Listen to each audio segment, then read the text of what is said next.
Buenas tardes, desde Aula Abierta nos complace abrir este espacio de encuentro y reflexión en el marco de las diplomaturas universitarias que desarrollamos con temáticas claves para la educación, la mediación, la convivencia escolar, la educación socioemocional, por mencionar alguna de ellas. Estas ideas surgen de la convicción profunda de que educar es construir vínculos, sostener miradas, habilitar preguntas y acompañar procesos humanos en toda su complejidad. Es desde aquí que proponemos esta clase abierta con el doctor Carlos Cliar, un referente indispensable para quienes buscan repensar el sentido de la tarea docente. Bajo el título La artesanía del educar en tiempos de orfandad, nos invita a recuperar la idea del educar como oficio, como tarea artesanal, que requiere tiempo, presencia, sensibilidad, en una época que muchas veces tiende a acelerar, a simplificar y a deshumanizar los procesos educativos. El doctor Carlos Cliar es investigador, ensayista y docente especializado en educación, filosofía y literatura. Se ha destacado por sus estudios sobre pedagogía, inclusión y subjetividad, con un enfoque en la alteridad y la diferencia en los procesos educativos. Es autor de numerosas obras que reflexionan sobre educación, lenguaje, la ética del cuidado. Su trabajo nos invita a repensar el sentido de la enseñanza y el lugar del otro en la experiencia educativa. Queremos darle la bienvenida, agradecer a todos ustedes por sumarse, por ser parte de este espacio y sobre todo al doctor Carlos Cliar por hacerse presente y compartir sus reflexiones. Ahora sí, le doy la palabra. Carlos, bienvenido, un placer contar contigo. Bueno, muchísimas gracias por esta invitación, Aula Abierta, y también muchísima gratitud a la gente que se ha sumado a este encuentro. De verdad les agradezco que compartan conmigo esta propuesta pública, esta propuesta que tiene que ver con que lo que uno hace en términos educativos no es nunca un secreto, no es algo del mundo de lo privado, no es algo sigiloso, sino que es algo para compartir, porque además muchas de las ideas que pienso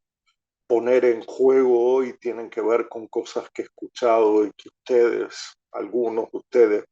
me han planteado en visitas, en encuentros, en otras reuniones de trabajo. eh, Habrán notado que es un momento muy complicado, más allá del adjetivo que le pongamos. La época es complicada, pero también nuestro país, nuestra región, vive un momento muy complicado eh, por varias razones, pero si me centro en lo que yo creo que es la ecuación más complicada en este tiempo, es la que tiene que ver, por un lado, con esa especie de incremento de responsabilidad en el oficio, de sostener vidas, de sostener cuerpos, de sostener experiencias, de sostener instituciones, y al mismo tiempo, del otro lado, una especie de aumento, de incremento de precariedad en las condiciones materiales, en las condiciones simbólicas, a propósito de lo que significa ser educador, ser educadora, de tal manera que, eh, muy resumidamente, como introducción, apenas marcar esa palabra orfandad como una palabra que puede disparar el discurso y lo que estamos percibiendo en muchas direcciones distintas. Para algunos se trata de una orfandad de Estado, del Estado mayúsculo, esa suerte de un Estado que se ha quitado del medio, un Estado no presente. Para otros, además de esto, puede significar la orfandad de un norte, de una idea general educativa, consensuada, comunitaria, de los docentes de todo el país y de otros países. La orfandad también de un trabajo que se tiene que hacer a veces a cuentagota, fragmentario, saltando de institución en institución, de tiempo en tiempo, y por lo tanto creo que hay que dejar presentada o presentado el dilema inaugural sobre cómo resolver esta doble tensión entre el aumento de responsabilidad en tiempos tan difíciles y el aumento de la precariedad también en estos tiempos tan difíciles. Yo he optado para hoy, pero desde hace un tiempo atrás, a recuperar una noción que otros ya han explorado. No pretendo ser ni el primero, ni que ustedes entiendan que se trata de algo original, algo novedoso.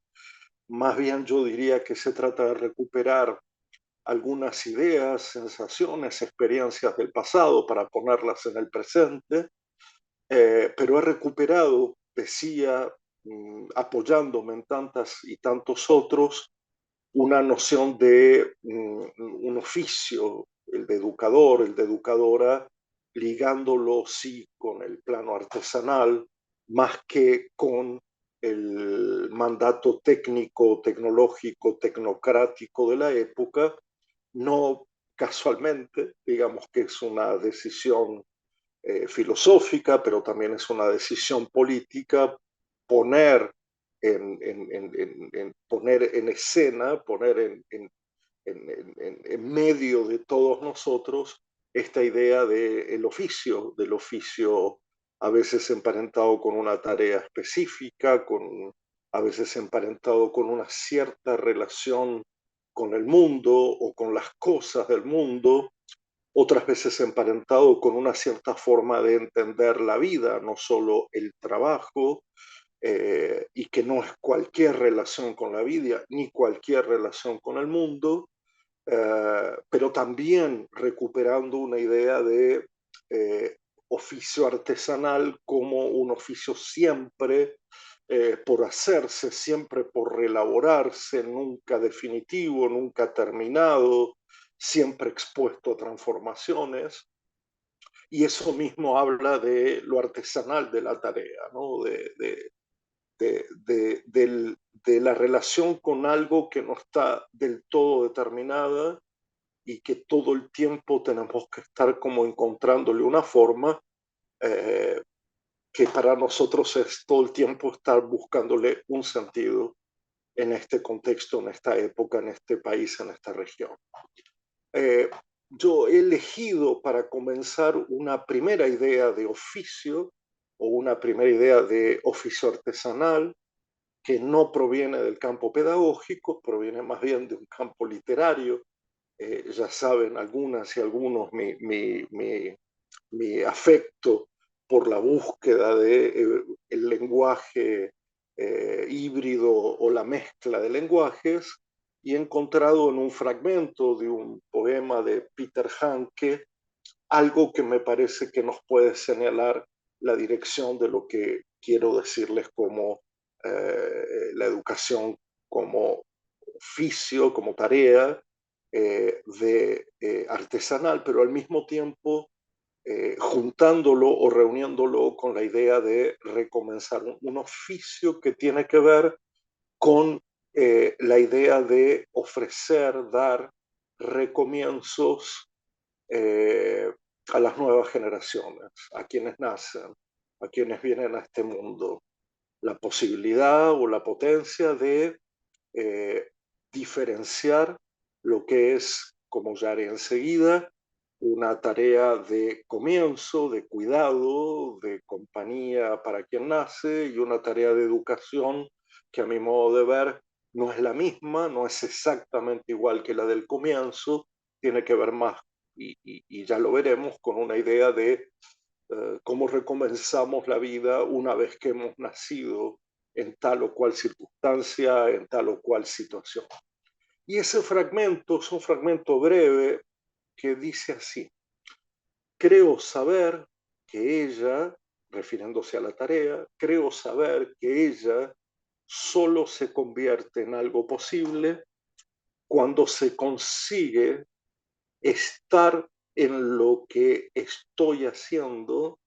estar allí con paciencia y cuidado, atento y despacioso, lleno de presencia de espíritu hasta la punta de los dedos. Bueno, vamos a darle unos minutos o unos segundos, veremos, a esta elección y a este fragmento de Peter Hanke sobre una idea del oficio, del oficio de artesanía, y que tiene que ver con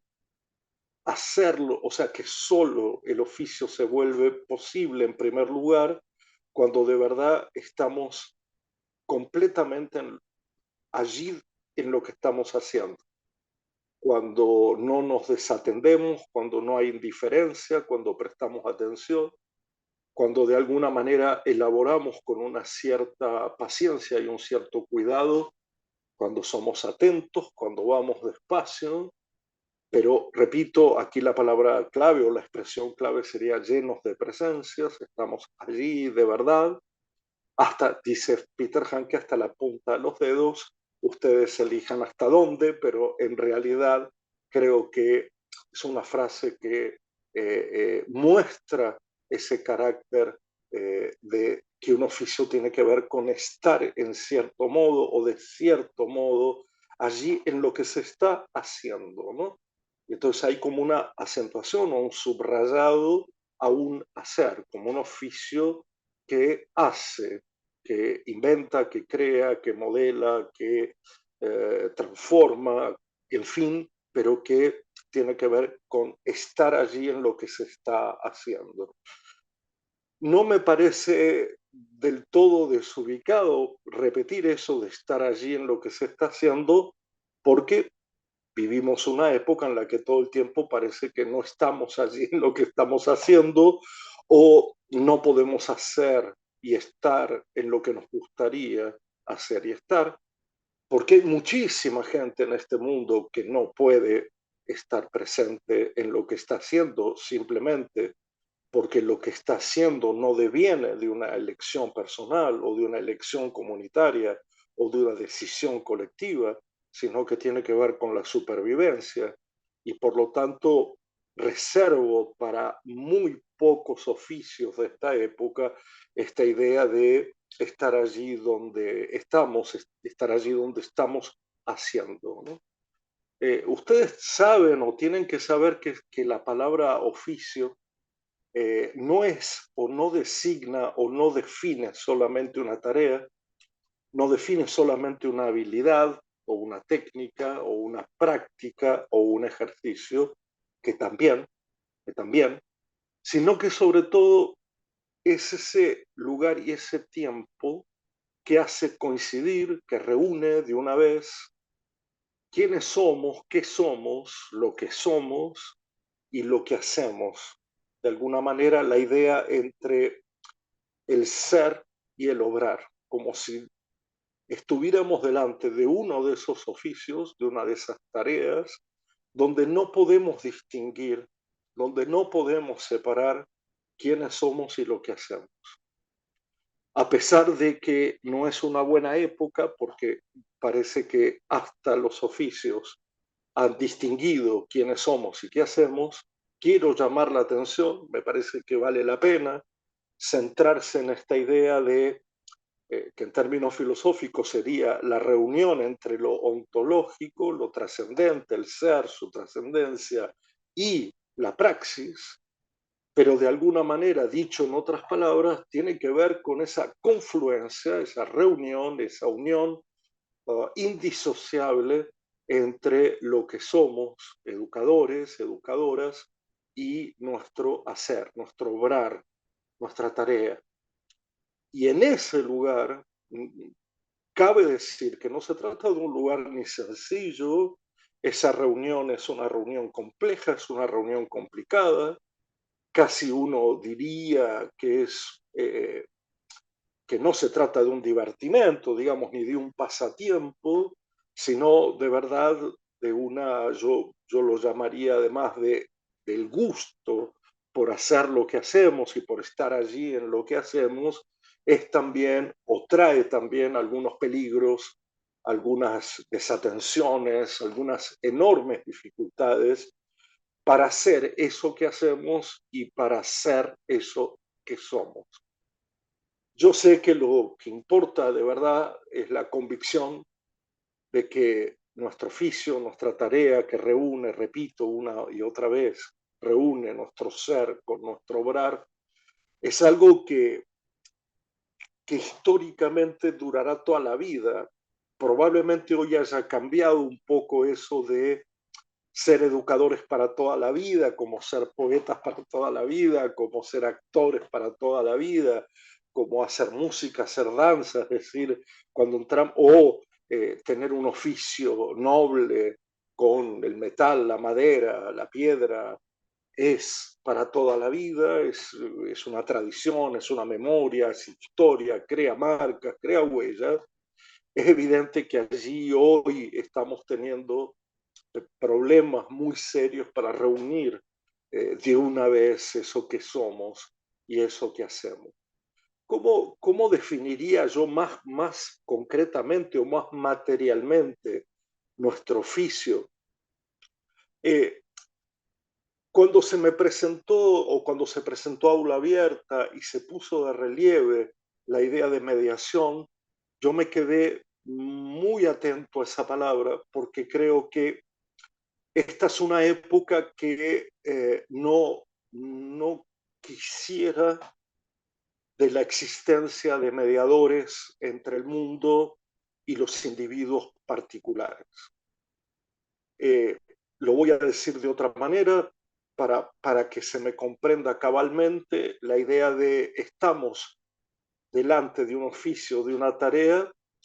que hoy no es muy querido o querible en este mundo hipertecnológico donde no, digamos, el propio formato en que se presenta la información, en que se presenta la imagen, en que se presenta incluso la narración, el relato, eh, parece prescindir de mediadores como si no hicieran falta o como si fuera mejor convertir a los individuos en usuarios que vayan directo a consumir esa información, esa imagen, ese relato y también lo educativo, lo formativo, sin requerir de alguien que esté en medio entre ese mundo que insiste en su afán de transmisión directa y el individuo considerado de forma solitaria, aislada, particular. De tal manera que nuestro oficio justamente hoy puesto bajo sospecha tiene que ver con un hacer y tiene que ver con un ser de mediación.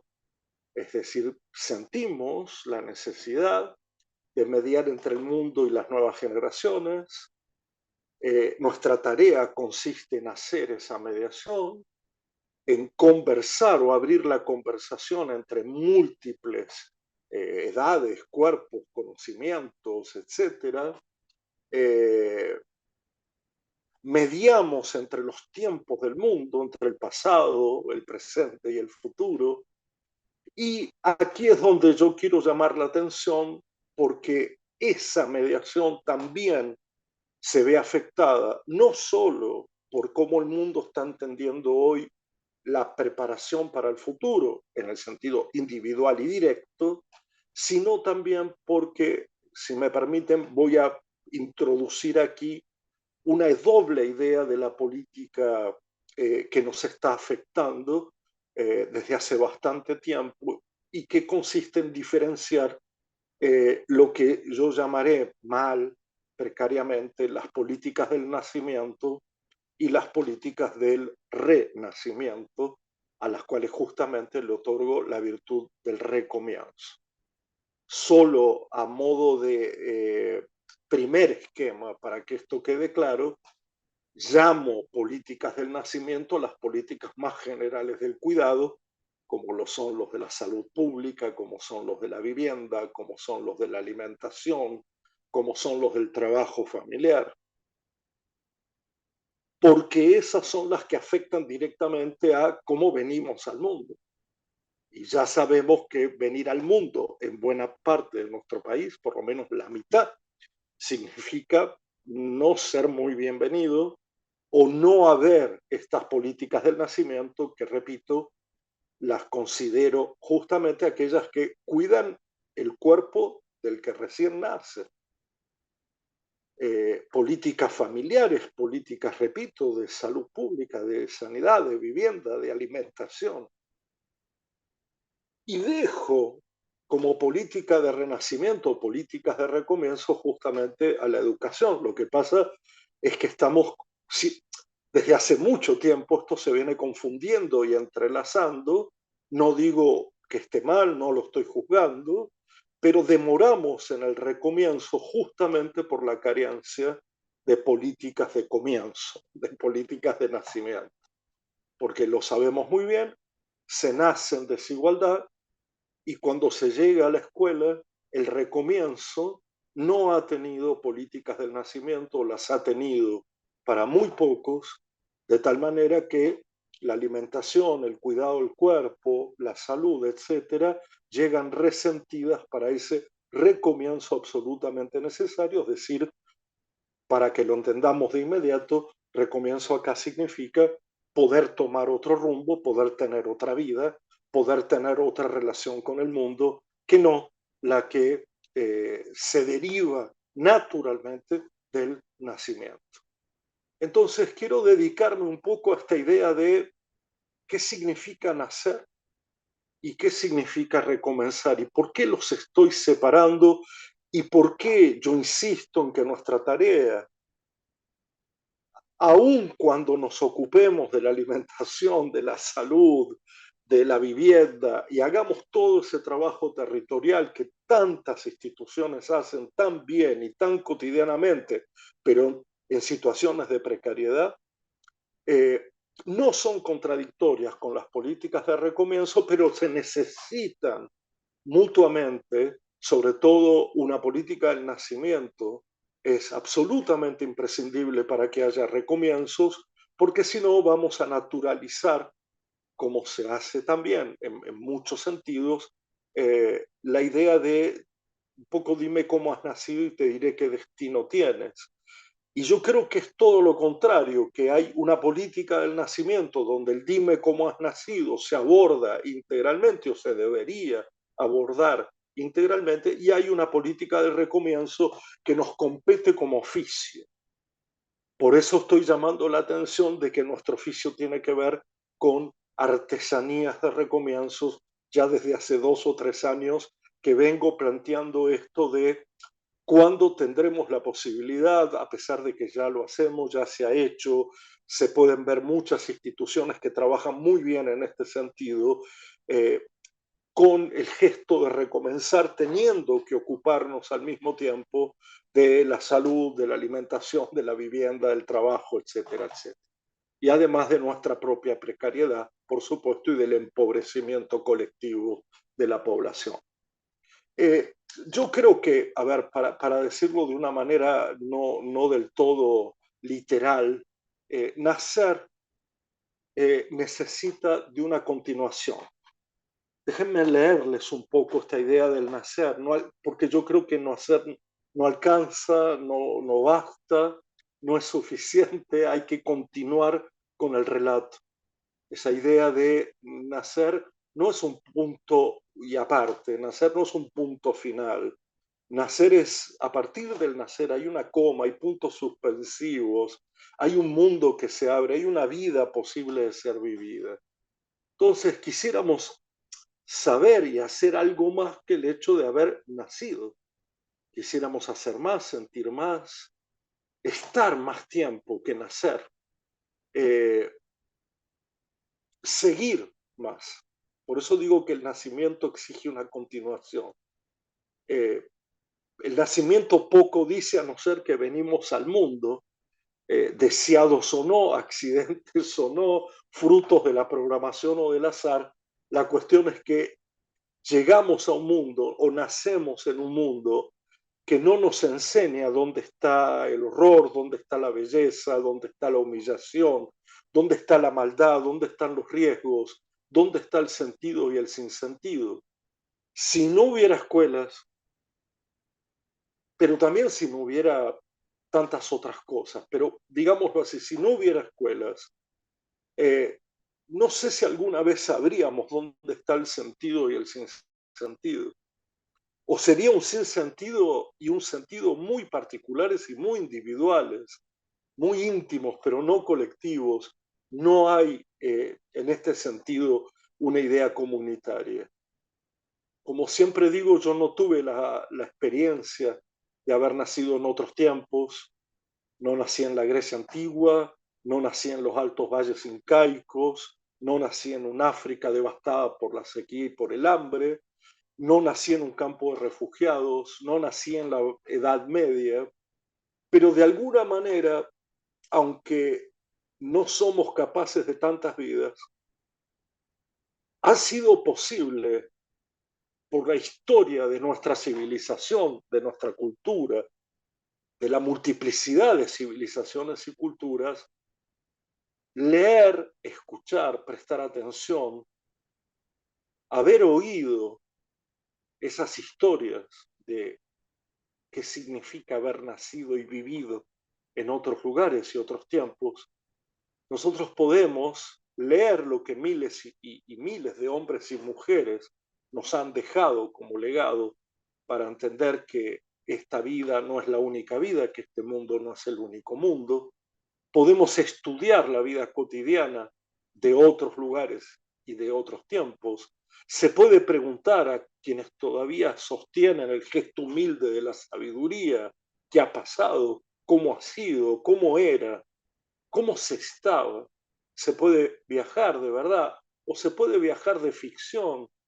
haciendo un montón de cosas. Nosotros continuamos o no continuamos ese mundo que miles de hombres y mujeres, repito, han escrito y nos han dejado para que podamos vivir otras vidas y otros mundos. Aunque está claro que la historia tiene condimentos de invención, falsedad, poder, nacer no debería llevar un punto final, sino puntos suspensivos, seguidos de una larga narración, que la gente pueda tener una larga narración de su vida y no nací y punto. Yo sé, como vengo diciendo aquí, que nacer necesita comida, de cuidado, de compañía, pero también necesita de una duración, de una cierta densidad, de una espesura. Es por eso que decimos necesita de una narración y no solamente de un nací, punto. Nacer requiere de varios renacimientos posteriores. Nacer es para que enseguida, después, la vida valga la pena. O sea, nacer no es para vivir, nacer es, perdón, es para vivir, pero no para sobrevivir. No es para morir antes de tiempo. Entonces, ¿a qué podemos llamar claramente recomenzar? Lo voy a poner en estos términos, no exentos de provisoriedad y de tener que reelaborarlo mucho más, pero es cuando una historia o varias historias, un cuerpo o varios cuerpos, una vida o varias vidas que ya pensábamos definidas, determinadas, concluidas o predestinadas, prefijadas, amarradas, abandonan eso, las historias, los cuerpos, las vidas, abandonan esa forma inicial del nacimiento para renacer en otra forma del destino, o para que se entienda mejor, para renacer en una diferencia múltiple de destino. Recomenzar es como una bisagra de tiempo y de lugar en el que se despierta una biografía, en el que lo natural se desprende de ese ancla y pasa a tener una propia historia y a poder contarla. Por eso creo que es allí, en ese lugar y tiempo, donde las instituciones educativas juegan el papel preponderante, el papel fundamental. Ahora, es cierto que no hay un único comienzo, hay muchos comienzos, hay que permitirse ese juego de comenzamos por la niñez, comenzamos por la infancia, comenzamos por lo que no sabemos que vendrá, pero también está el comienzo del final, de lo que se termina demasiado rápido, de eso que decimos, podría haber sido otra cosa, podría haber tenido otro destino, podría haberlo hecho de otra manera, esa amargura por la vida, cuando en la vida solo se sobrevive a partir del nacimiento como comienzo y no se ha tenido la oportunidad de recomenzar. Después de todo, en los testimonios, en los recuerdos de la gente, esta idea de recomenzar se me ha repetido muchísimas veces. La escuela me ha dado la oportunidad de conocer otras vidas encarnadas en las vidas de los maestros y las maestras, pero también de mis compañeras y compañeros. Y además, la escuela o las escuelas me han dado la posibilidad de pensar que la vida no tenía por qué ser la que tenía y poder ser de otra manera o afianzar o afirmar, sí, la vida que he tenido. Por eso, si comenzamos por una sola idea de vida,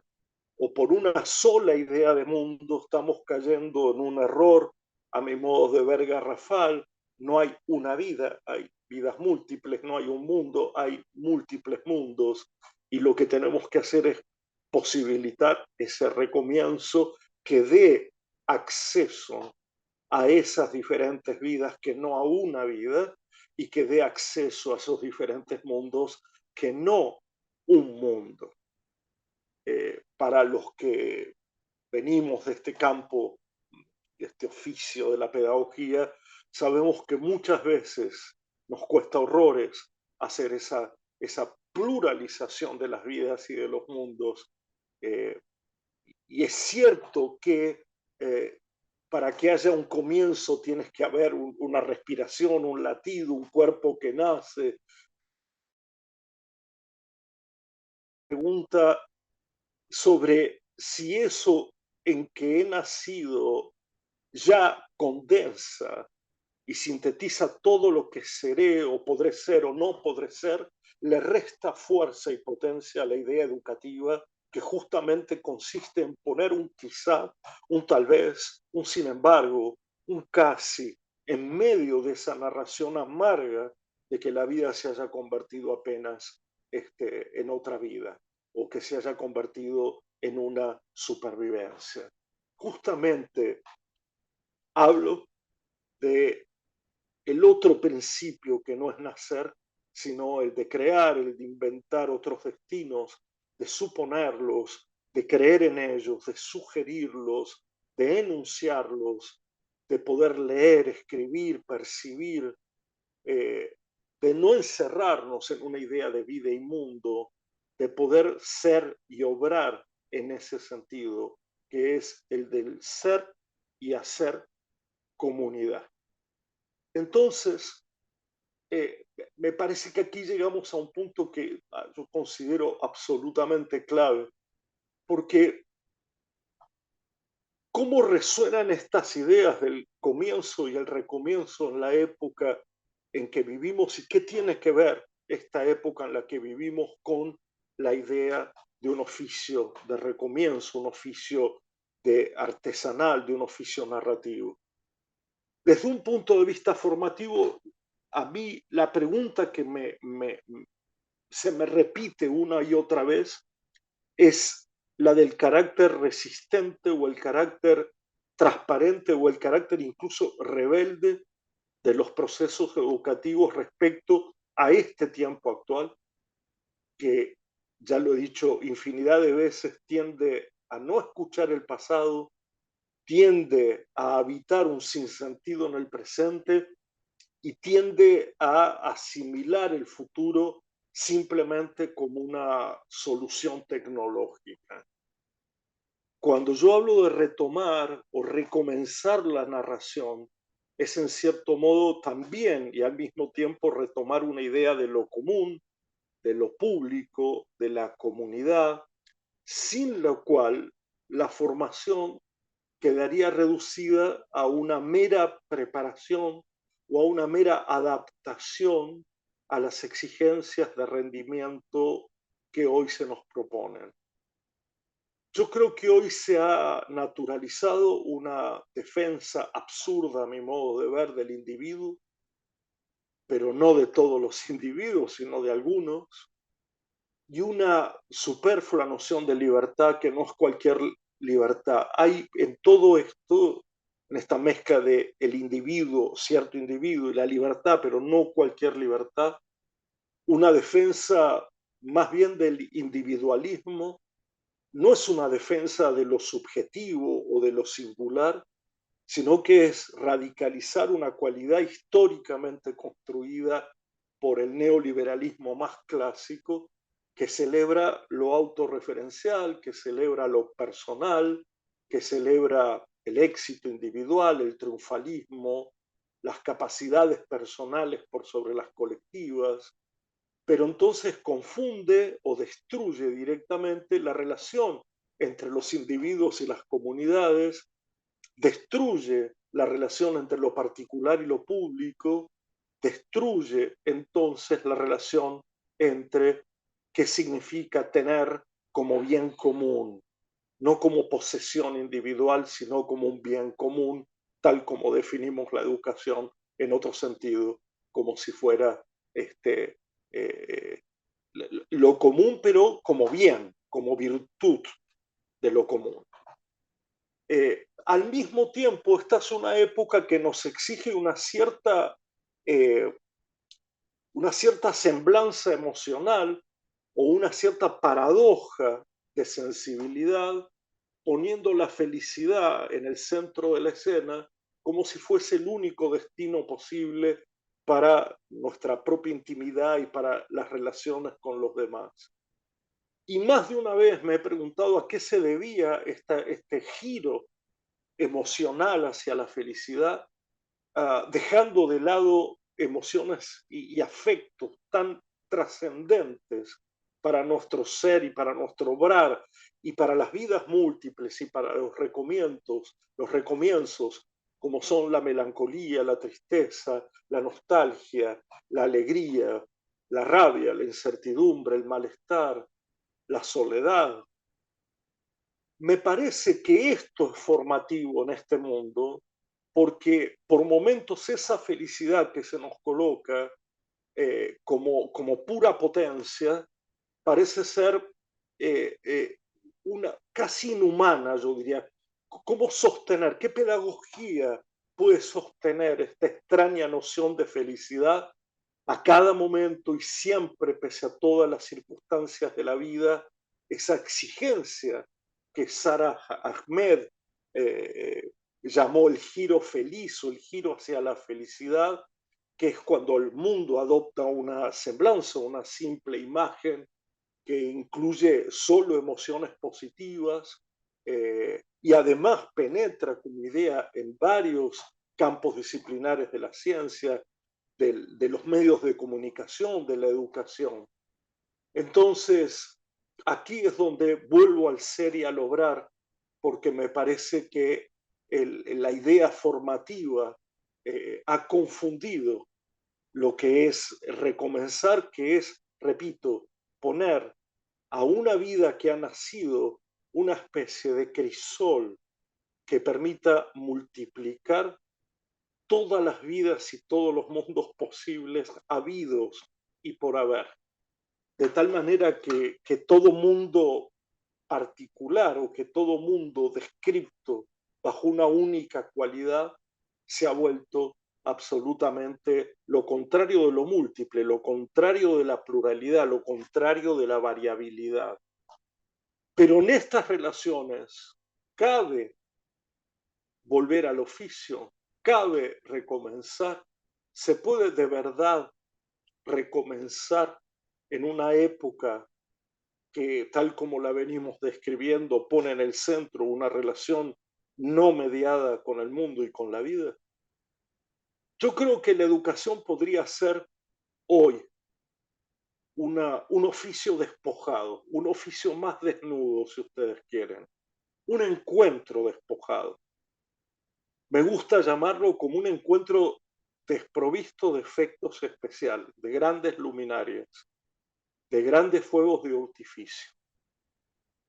A veces esto se confunde con un cierto rechazo personal a las nuevas tecnologías, y lo que yo insisto en decir es que hay que poner esas nuevas tecnologías en un escenario donde nada de lo anterior desaparece, donde nada de la memoria se convierte en un pasado que hay que enterrar, desechar, menospreciar o olvidar.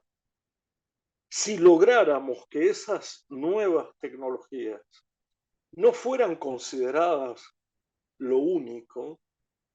se podría entender que entonces comparten el rasgo que en otra época han compartido otros artefactos y tecnologías como el libro, o como otros lenguajes, o como otros materiales que establecían de verdad una mediación entre el mundo y las comunidades. Y por eso las bibliotecas, y por eso la idea de lectura y escritura como principio organizador de los humanismos clásicos a lo largo de la historia. Lamentablemente el mundo se nos presenta como una gran máquina de información, no necesariamente de saber y no necesariamente de experiencia, que, como les dije al principio, parece querer eludir o quitar del medio toda mediación, porque parece que toda la información está disponible, pero hay algo que no está disponible, que es conmoverse por las vidas y por los mundos, que es de verdad saber como conmoción y no saber simplemente como velocidad de información. Y esto me parece clave para entender que algo de nuestro oficio debe entender que de lo que se trata es del saber como experiencia, del saber como hacer y no tanto del saber como información. Ahí es donde justamente ocurre la mediación con el conocimiento. El conocimiento no es solo velocidad de información, el conocimiento es una sabiduría ancestral que está ligada a procesos de experiencia, de percepción, formas de hacer, formas de relacionarse con el mundo y con la vida. No hay conmoción, hay información. Y aquí es donde siempre interviene el gesto de la generosidad en un oficio de mediación o la mezquindad de dejar a las nuevas generaciones directamente convertidas en usuarios y a nosotros mismos convertidos en usuarios de novedades, dependientes de novedades, que han confundido la idea entre prestarle atención a las pantallas o prestarle atención al mundo, como si fuera lo mismo y no es, y quizás allí la tarea de mediación se vuelva cada vez más importante. Entonces, la pregunta vuelve una y otra vez: si fuera continuidad del mundo, la educación no permite recomienzos, el recomienzo solo es posible si planteamos interrupciones o rebeldías a eso que está planteado hoy como exigencia adaptativa. Cuando se nos dice hay que adaptarse al mundo porque el mundo es lo que es, el mundo es lo que tenemos delante de nuestras narices, hay que prepararse y capacitarse para esta forma, para este mundo, uno diría, bueno, todo esto hace parte de un debate profundamente contemporáneo, porque se trata de mostrar cuánto las imágenes históricas de la educación se han ido coloreando o destiniendo con el paso del tiempo y que hoy toman o adquieren una atención completamente diferente a los que estábamos acostumbrados. Nos quitaremos del medio. Somos de verdad un obstáculo para esa relación entre mundo y vida. Lo único que importa es la felicidad. Las nuevas tecnologías masacran todo lo anterior y ya no hay nada anterior que valga la pena. Yo siempre he dicho que la idea de prepararse para el mundo es una idea interesantísima, es una idea histórica, es una idea que no es nueva, pero siempre he conservado la idea de que prepararse es prepararse no para un empleo que no hemos elegido o para una formación utilitaria que nos vincule con el mundo de una manera sesgada e individualista, sino para salir al mundo, para habitar el mundo, para cuidar el mundo, para aprender a vivir y para conocer y tener experiencias en ese mundo y en esa vida múltiple y plural que vengo sosteniendo desde el inicio. Yo sé que la educación tiene siempre un doble propósito, no voy a esconderme de esa paradoja, de esa tensión, que es, eh, yo diría, la posibilidad de recomenzar la vida, de recomenzar las relaciones con las cosas de este mundo, de tener destinos distintos a los naturalizados por las formas y por los lugares del nacimiento. Eh, Está la idea de la pluralidad que sugieren estos recomienzos, porque necesitamos escenarios múltiples donde esos recomienzos puedan acontecer. Y la tensión está en que lo que ponemos muchas veces encima de la mesa es la imposición de un mundo único, ese sí que es adoctrinamiento, que es aquel donde solo importa esperar las novedades del futuro, claramente desligado del pasado, eh, y de alguna manera creando un presente inmediatista, agotador,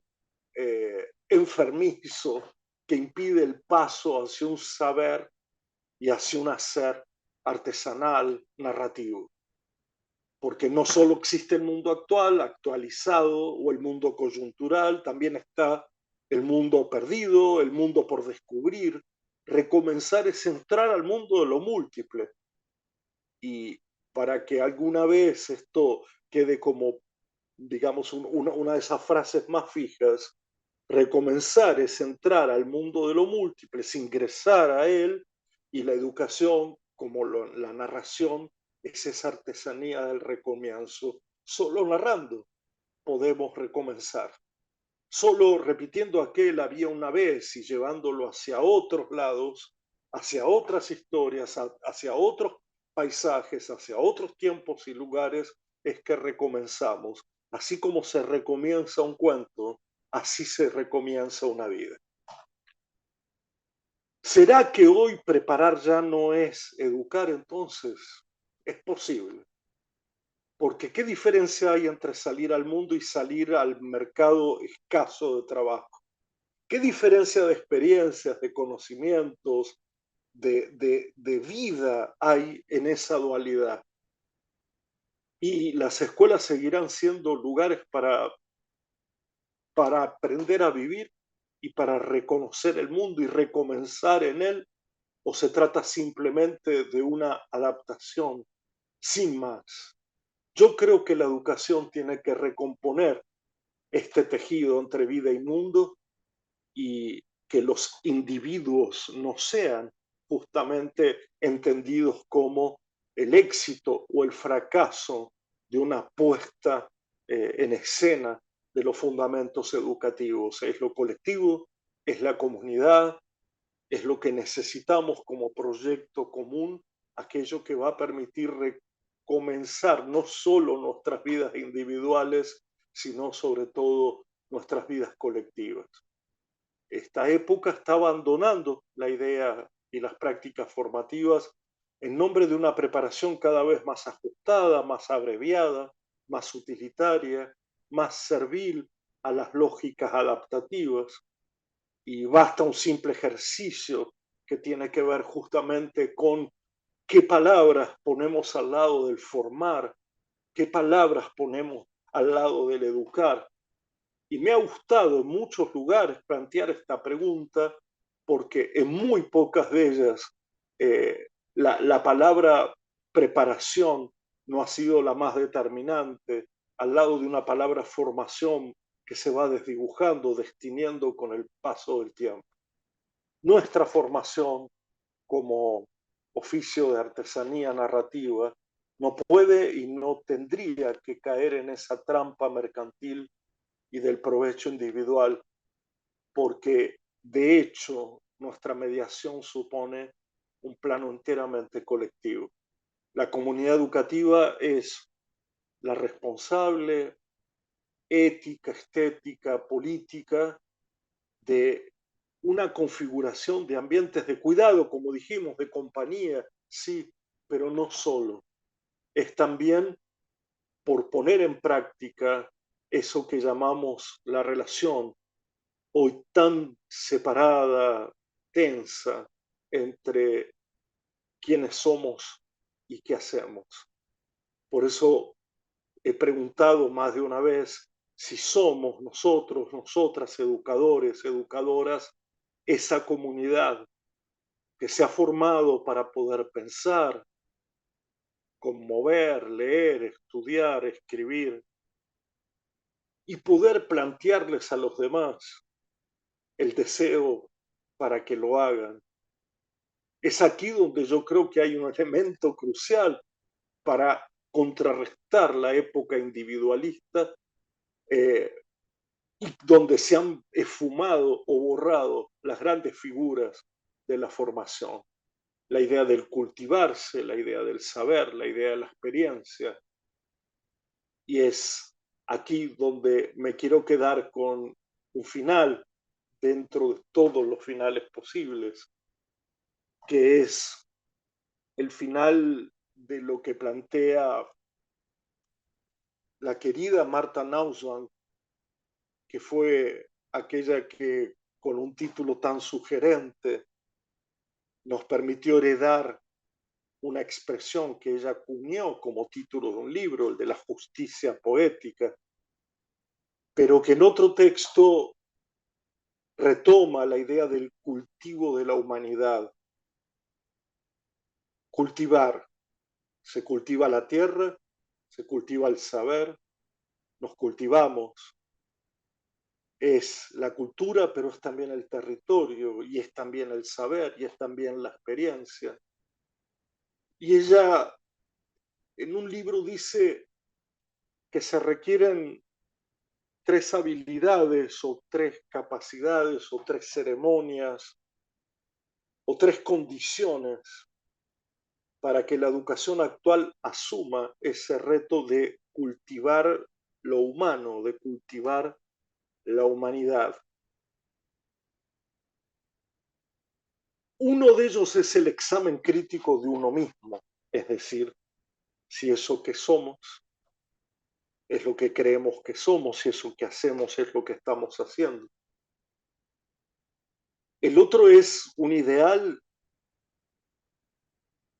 de la relación con el mundo, es decir, hacer un examen crítico de uno mismo, pero también reelaborar esa relación que tenemos con el mundo. Pero pone junto a estos dos elementos trascendentes para el cultivo de lo humano y de la humanidad,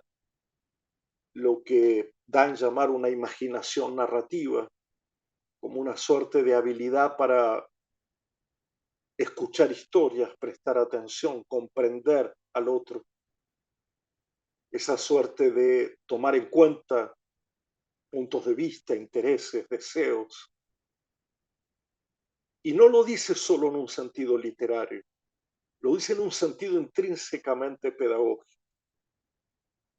Entonces, me gustaría decir que nuestro oficio incluye de alguna manera estos tres niveles dependientes, interrelacionados, a propósito de mediamos para cultivar lo humano,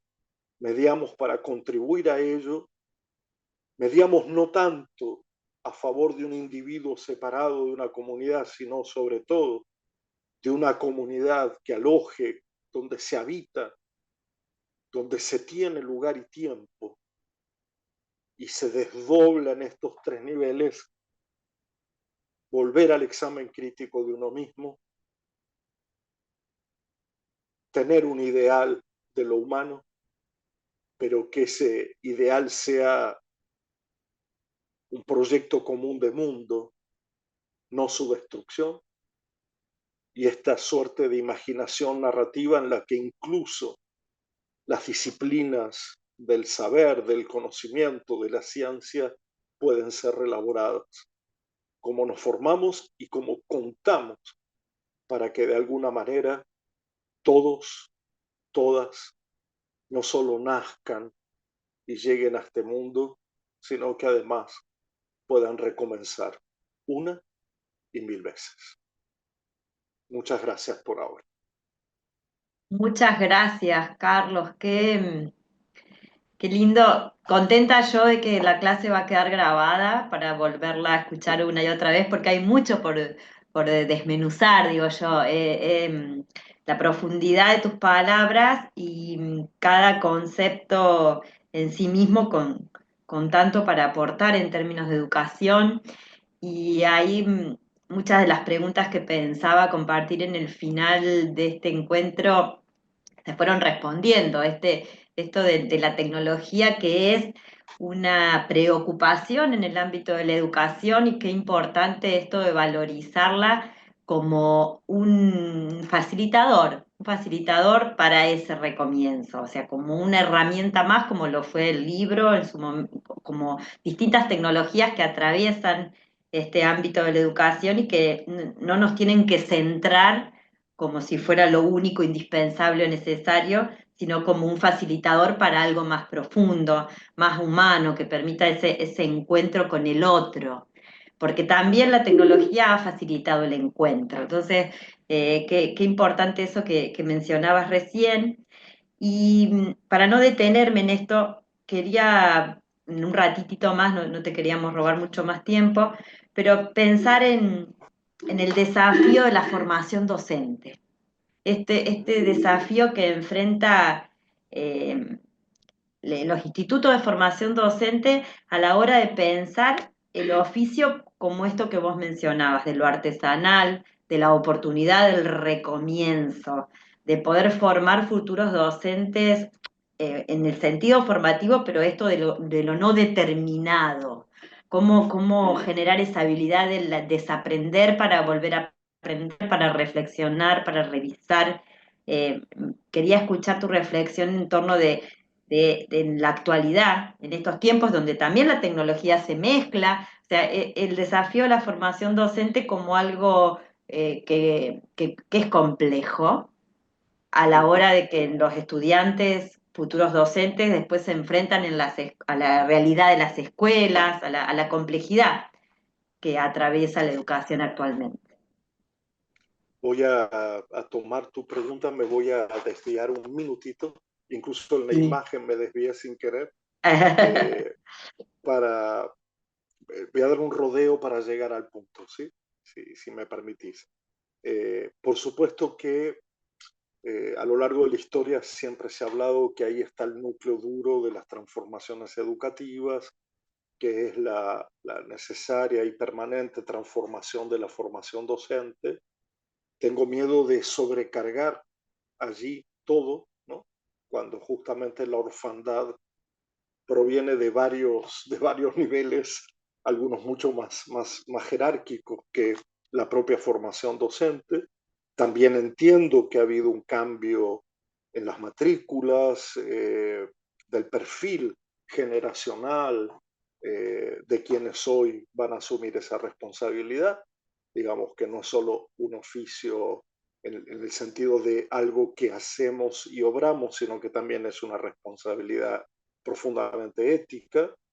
a diferencia de otros oficios, digamos, asume esta idea del cuidado comunitario y por lo tanto y el cuidado del mundo y el cuidado de la vida, por lo tanto es profundamente ético. Pero últimamente me he llevado como dos hermosas sorpresas en tiempos de mucha desesperanza y pueden ser anécdotas un poco vacías o torpes, pero que tienen que ver con encontrar algo donde no me esperaba encontrarlo, por mi propia torpeza o por mi propia incapacidad. La primera de esas historias tiene que ver con que yendo a la periferia de la provincia de Buenos Aires, a visitar una escuela y a conversar con maestros y maestras, venía yo murmurando para mí mismo que lo que quería era hablar sobre por qué muchas veces nos sentimos a disgusto haciendo lo que hacemos, ¿no? Y estando donde estamos. Un poco pensar en ese disgusto, ¿no?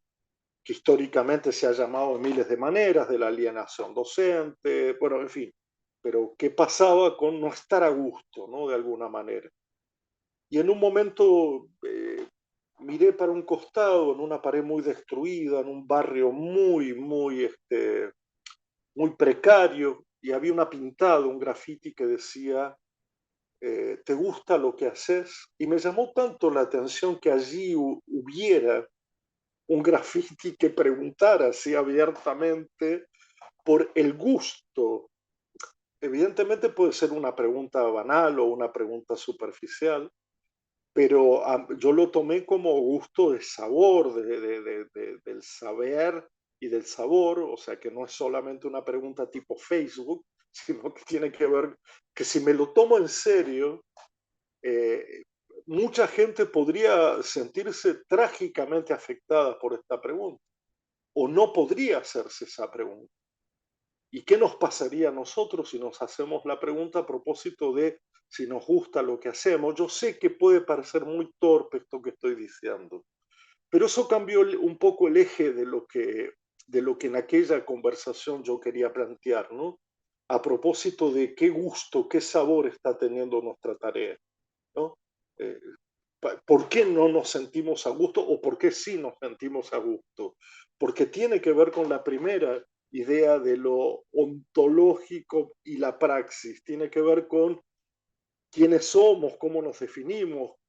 con quiénes contamos para hacer lo que hacemos y qué hacemos, ¿no? Entonces esa pregunta a mí me cambió un poco el humor y bien abordada, complejamente abordada, no banalmente abordada, es una pregunta que vale la pena hacerse. Y la otra historia, que es que la semana pasada fui a otra escuela, también en la provincia de Buenos Aires, eh, donde me habían invitado muy amablemente a tener una conversación, incluso con los estudiantes del secundario, y 2 o 3 días antes me llega el siguiente mensaje, que para encuadrar la conversación me pedían que pensara en una pedagogía de la esperanza, cuando yo justamente estaba bajo la sombra de la desesperanza, ¿no? O bajo la sombra de la perplejidad, o en fin, como cada uno quiera llamarlo. Y esa invitación provenía de que esa escuela, que es jardín, primaria, secundaria, etcétera, que hace ollas populares los viernes para el barrio, que está enclavado en una zona muy compleja, eh, hacían una salida inicial cada comienzo de año a preguntar al barrio un poco cuáles serían los temas, los problemas, las cuestiones. Y para mi sorpresa, el tema era la esperanza. Quiere decir que percibir y todo el gesto de salir a la calle y preguntar a las familias, a los chicos, y de hacer todo un trabajo a propósito de esa idea de esperanza, eh, me hizo reflexionar sobre lo perdido en el campo formativo. Y entonces lo que yo preparé para ir a ese encuentro fue mi esperanza en los gestos pequeños, en los gestos cotidianos, en los gestos que se vuelven habituales, que crean amabilidad, que crean respeto, que crean colaboración, que crean solidaridad, que crean tareas comunes, que crean atención, escucha. Y pensaba cuánto de eso podría estar en la formación presente o no, o cuánto hoy la formación docente se intuye mucho más utilitaria para ir directo al grano, como está pasando en casi todas las formaciones profesionales en este momento. Así que no sé si te he respondido, pero he rescatado esta doble idea de si me gusta lo que hago como principio ontológico, y el otro que sería eh, los gestos mínimos como principio formativo. ¿Eh? Sí, también me quedo con esa sensación de la esperanza como oportunidad de todos los que transitamos la vocación docente. Hay un fuerte anhelo de esperanza, de saber que es posible. No va a ser fácil, pero que es posible. Como no es en esta clase que hay mucho interés, muchas ganas de participar, muchas personas muy emocionadas de compartir este momento. Así que, bueno, agradecerte enormemente y quedarnos también con esto del saborear. Hemos saboreado esta clase porque nos dejas mucho para pensar. Aula Abierta tiene esa misión, esa iniciativa de pensar la educación en términos de lo posible, de construir espacios de encuentro, de la convivencia dentro de la escuela como un lugar de disfrute en el que nos sentamos acompañados, tanto los docentes como los estudiantes. Así que, bueno, te dejo ya para cerrar, si querés compartir algún mensajito, alguna palabra, pero bueno, te agradezco muchísimo y nos quedamos saboreando tus palabras. Muchas gracias. Bueno, una posibilidad sería volver a la frase inicial y despedirme otra vez con ella, ese fragmento del poema de Peter Handke, que dice: creo saber que ella solo se convierte en algo posible cuando se consigue estar en lo que estoy haciendo, estar allí con paciencia y cuidado, atento, despacioso, lleno de presencia de espíritu hasta la punta de los dedos. Un gran abrazo a todas y todos, gracias por la compañía. Muchas gracias, Carlos. Un placer, que estés muy bien. Nos encontramos en otro nuevo espacio porque no, nunca nos vamos a cansar de convocarte, así que agradecidos por tu presencia. Muchas Muchas gracias, gracias. un fuerte abrazo.